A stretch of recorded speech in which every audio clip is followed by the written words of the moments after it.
นึกว่าอันนั้นน่าจะเป็นสิ่งที่ดี สิ่งที่ดีเล่นใหม่เอามาเล่นเอามาเล่นของเล่นใหม่มันจะว่าแก้ลำคาญกาสอนลิกีเมืองกราอินเดียเฮียก็มันมีการสังเกตกับพึกจอมเปิ้นพึกเอากายทิพย์อันว่าจะตัวแทงก้อนอันมีนั่นเนี่ยออกแหล่นะครับว่าพึกที่หือมันก็ออกไหลแข้งมันฟ้อนะครับว่าก็ในคาถามว่าโลเมื่อไรในโลให้เอากายทิพย์ในออกห้าเนี่ยว่าคาถามจึงไหนฮะนะต้องการจึงนั้นค่าห้าไหนมันว่าข้าอยู่กันนั้นมันมีการตันเมี่ยวเฮข้าใครเฮ็ดจามตุยกวยเนี่ยครับว่าใครฮู้กวยเนี่ยครับว่ามันแล้วใจออกนะใจเนี่ยอย่าไปให้มันออกให้มันยังไม่ให้ใจนี่อย่าไปให้มันออกขันให้มีในขันเลยให้ออกให้มันดีนะถ้ามันออกไปเนี่ยเอาไว้ที่นี่มันออกไปเอาไว้ที่นี่เอาไว้ที่นี่มันก็มันเอาไว้อย่างเนี้ยพอเป็นอนัตตาเนาะอนัตตาเนาะเนี่ยเอาก็มันจะเป็นอนัตตาไว้ไปไหนนี่หลวงพ่อบอกว่าไอ้การที่เอาใจออกจากร่างเนี่ยจริงๆแล้วมันไม่ดีหรอกที่ให้ดีเนี่ยให้เอาใจมันอยู่กับร่างนี่แหละทีนี้ถ้ามันออกไปก็เอามันกลับมาออกไปเอามันกลับมาให้มันอยู่ข้างในอยู่กับตัวอยู่กับเนื้อกับอยู่กับตัวอย่างนั้นนะอันนี้มันถึงจะดีหลวงพ่อบอกไอ้ที่ทำอย่างนั้นมันเป็นสมาธิเป็นเรื่องฤทธิ์เรื่องอะไรแล้วถ้ามันออกไปเยอะๆแล้ววันหลังเอากลับคืนไม่ได้ก็เป็นบ้านะผลเสียมันจะเป็นอย่างนั้นเนาะส่วนใหญ่คนที่ไปฝึกสมถะไปได้นิมิตได้อะไรแล้วจิตออกไปเที่ยวโน่นเที่ยวนี้แล้วกลับไม่ได้เป็นบ้าเป็นหลังไปเนาะเพราะไม่ถูกวิธี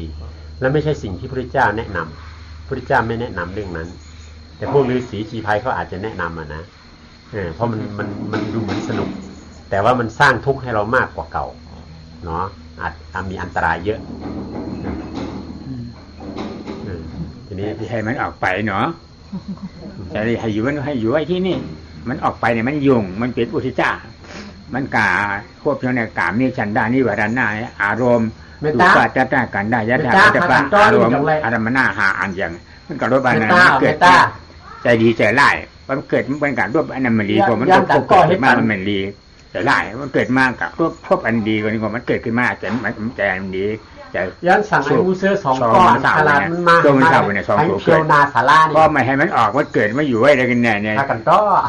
ให้มันออกไปนะเที่ยวไปมันออกไปแบบโอ้อนัตตาจะพ้นที่ของเราวางอัตตาเอารถเข็นเอามันต่อกับอยู่ร่วมมันนะโอ้อนัตตาไม่ว่าเอากับไว้ที่ไม่เกิดขึ้นมาเกิดเขามี2ก้อนนี่กันไงโอ้อนัตตาเนาะไม่อยู่ไว้ในทุกวันทุกคืนทุกเวลาเดียวไม่ออกไปเนี่ยนะไม่ได้ยินไม่เข้าใจการที่เราเอาใจออกจากร่างด้วยอำนาจของสมถะด้วยอำนาจของสมาธิเนี่ยมันจะพาให้หลงมันไม่ใช่เส้นทางเพราะพระพุทธเจ้าท่านก็ไม่แนะนำเรื่องนี้ทีนี้ถ้าจะทำอย่างที่พระพุทธเจ้าแนะนำนั้นพระพุทธเจ้าท่านแนะนำให้เอาปัญญาของเราเนี่ยเอาจิตใจของเราเนี่ยให้อยู่กับเนื้อกับตัวแล้วจากนั้นก็พิจารณาเข้าไปในตัวในใจเพื่อจะค้นหาต้นเหตุแห่งความทุกข์ความไม่สบายต้นเหตุแห่งเรื่องยุ่งยากต่างๆต้นเหตุแห่งความกลัวผีกลัวนั่นกลัวนี่อะไรต่างๆเนี่ยต้นเหตุมันอยู่ที่ไหนนะหาต้นเหตุของมันให้เจอเมื่อหาเหตุมันเจอแล้วก็เอาเหตุของมันออกนะเมื่อเราเอาเหตุแห่งความทุกข์ความลำบากความกลัวความโลภโกรธหลงต่างๆเอาเหตุของมันออกได้แล้วเนี่ยหลังจากนั้นแล้วชีวิตของเราจะเป็นชีวิตที่เบาสบายเนาะเบาสบายแล้วก็ไม่มีทุกข์ไม่มีอะไรต่างๆไม่เดือดร้อนนะแล้วก็ จะมีความสุขเย็นเหมือนอย่างที่พระพุทธเจ้าและก็พระอริยเจ้าทั้งหลายท่านประสบมาเนาะตกลงสรุปว่าไงเข้าใจแล้วยังมันยังใหม่ฟังต่อไปเรื่อยๆยังเข้าใจครับแต่ว่าก็คือยังไม่เข้าใจอย่างนึงถามก็ว่าคือว่าที่ผมทำอยู่ทุกวันนี้ก็คือว่าเพื่อให้ได้ฤทธิ์มาก็คือคือมันมีความต้องการว่าเราไปสู่เพื่อต้องการฤทธิ์ใช่คือว่าผมไม่ได้มุ่งไปทางอะไรร่มเย็นอะไรก็เลยใช่เพราะว่ามันจะดีไหมถ้าเราจะเอาฤทธิ์ใช่ไหมใช่อะไรประมาณนี้ กำไหนมันว่าอันคาจามเฮ็ดเนี่ยคาใครอิทธิวิธีใครอิทธิวิธีอันจานกว่าหือกับหันนั่นหันในเนี่ยจองมันดิแมนเซนตังนะครับว่าจองดิมีอันจี้แหน่นะครับว่ามันเป็นหรือป้าวิจารณ์กันยังไงนะใครอะไรคนใดอย่างนั้นใครอะไรคนอย่างว่านั้นนะ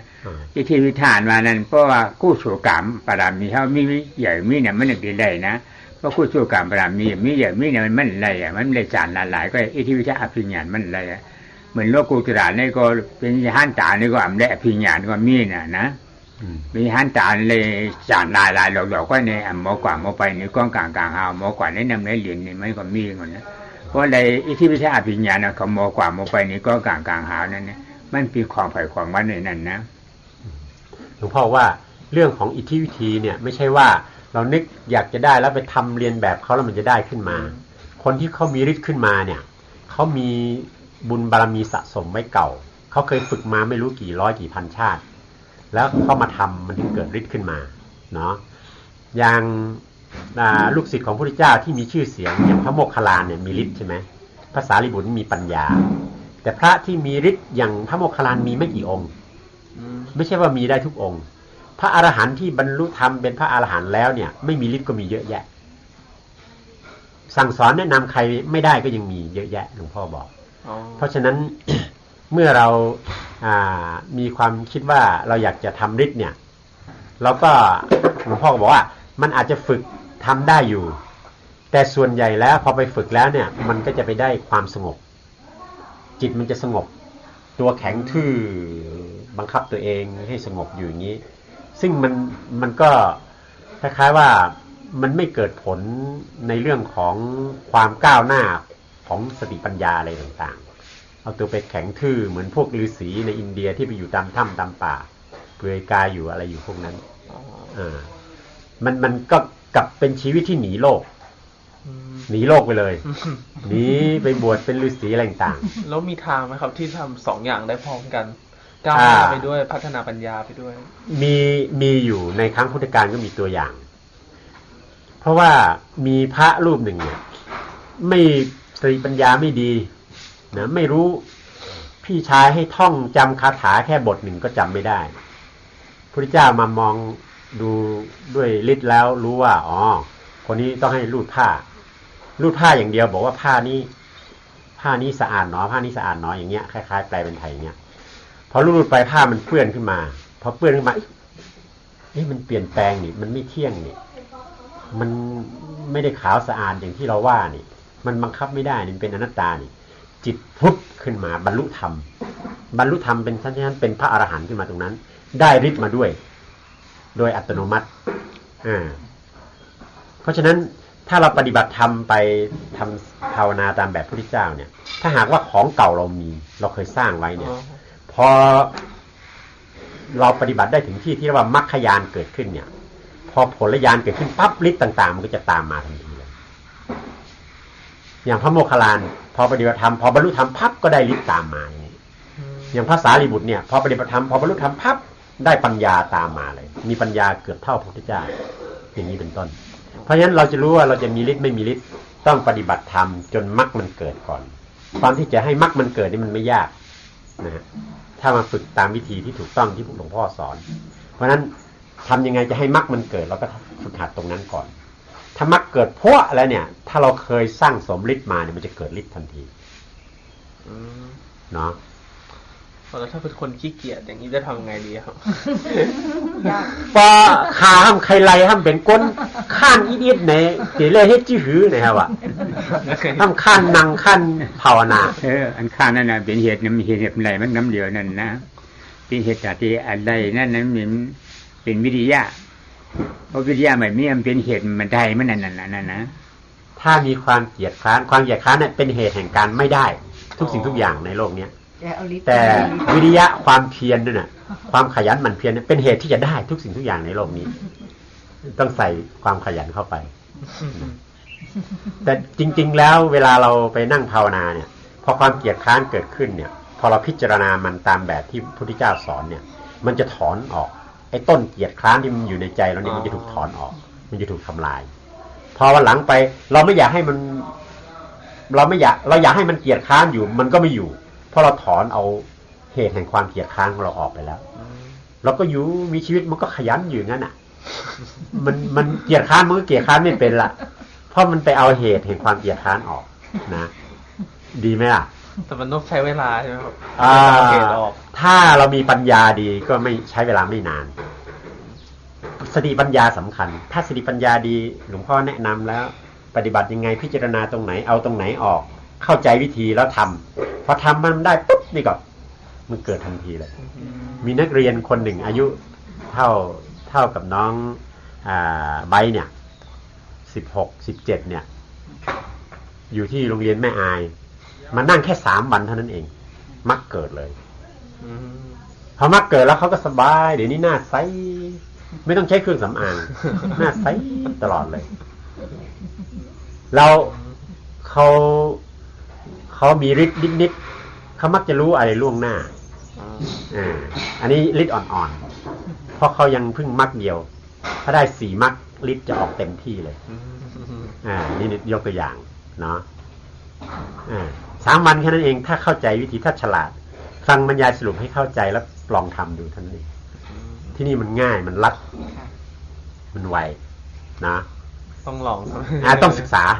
ต้องเรียนรู้ให้พยายามศึกษาวิธีการที่ถูกต้องก่อนเราจะได้เห็นถูกต้องแล้วก็คิดถูกต้องแล้วก็ทำถูกต้องแล้วก็จะได้สิ่งที่ถูกต้องพอได้สิ่งที่ถูกต้องเป็นคนที่ถูกต้องเป็นคนถูกต้องก็พูดถูกต้องนะมันจะมีขึ้นมาตามลำดับอย่างนั้นนะ2-3 วันเนี่ยถ้าน้องไบตั้งใจฟังบรรยายสรุปให้ดีตั้งใจปฏิบัติหน่อยเวลาเราน้อยก็อาจจะได้ผลนะ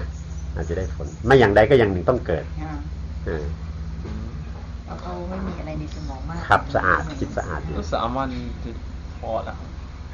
ถ้ามันแล้วแต่เรามันอยู่ที่เราบางคน3 วันก็พอองคุลีมานยังพระเจ้าบอกฉันหยุดแล้วเธอสิไม่หยุดเท่านั้นเองสะดุ้งพุบลงกราบพระเจ้าบรรลุธรรมเลยใบไหมล่ะ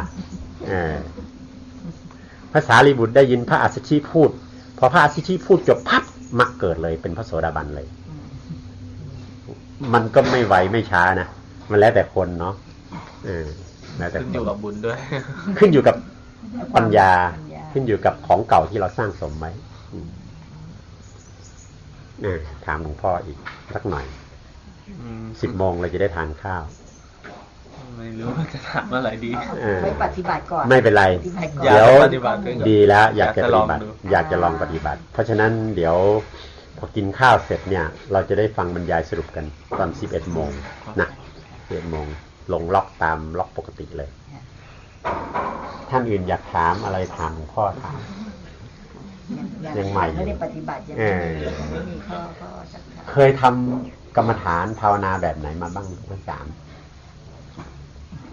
ภาวนายังไงมาบ้างที่เคยปฏิบัติที่เคยรูปพองก็เคยพองหนอยุบหนอเนาะละอะไรอีกแล้วก็ตามลมดูหายใจพุทโธพุทโธหรือว่าดูลมเฉยๆดูลมเฉยๆไม่บริกรรมนะดูลมเข้าลมออกเฉยๆอันในยามเฮ็ดพองหนอยุบหนอมาซ้ำนั่งตุยลมเข้าลมออกหลายๆนะครับว่า2 เบี้ยวนะครับว่า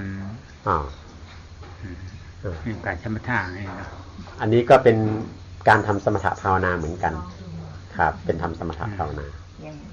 ยังไม่ขึ้นถึงวิปัสสนาภาวนาครับไม่เคยทำอะไรมาบ้างแบบเดียวกันนะฟังยุบดูลมพุทโธแม่เคยทำฟังยุบพุทโธเหมือนกันเพราะมาด้วยกันแม่ชีมีอะไรจะถามไหมเอาไว้ก่อนเนาะพอดี10 โมงอาจารย์ค่ะไอ้ตรงที่อาจจะถวายพอดีก็ฝากมาด้วยหลวงพ่อมีอะไรบ้างมีใครบ้างว่าจะถวายเรื่องอะไรบ้างไอ้ตรงนี้เขาฝากมาเฉยๆเขาไม่ได้บอกเพียงแต่ว่าเอามาทำบุญให้ด้วยนี่เป็นอ้วยก้อนางสมนึกแสงมณีงามแลขอพอโคเฮินฝากมาหลู่จอยจองนะครับอันนี้ของดังทำกระแสไฟนี้หลู่ผ้าครับนั่นเพราะว่าพอมันเข้าพรรษามันต้องมีต้นเทียนต้นอะไรเงี้ยอันนี้หลู่จอยกับผ้าเนี่ยครับทำกระแสเอากระแสไฟเอาแสงสว่างถวาย ถวายช่วยกัน เอามาแล้ว ถวายแตะกันแตะกันแตะกันแตะต่อกันถวาย ภาวะตุสภามังคลัมและขันตุสภาเทวตาสภาพุทธานุภาเวนะสถาสุขีภาวันตุโวภาวะตุสภามังคลัมและขันตุสภาเทวตาสภาธรรมานุภาเวนะสถาสุขีภาวันตุโวภาวะตุสภามังคลัมและขันตุสภาเทวตาสภาสังขานุภาเวนะสถาสุขีภาวันตุโวอิชิตามณิดาตุหากังขีมามีวาชามิชันตุสติบุเรนตุเสนบาสันโดปานาลโสยะถาอภิวารณาสิริชานิจามุขาปะจายีโนจตารโรธรรมาวัฏันติอายุวันโนทุกขัมบลา สาธุสาธุสาธุ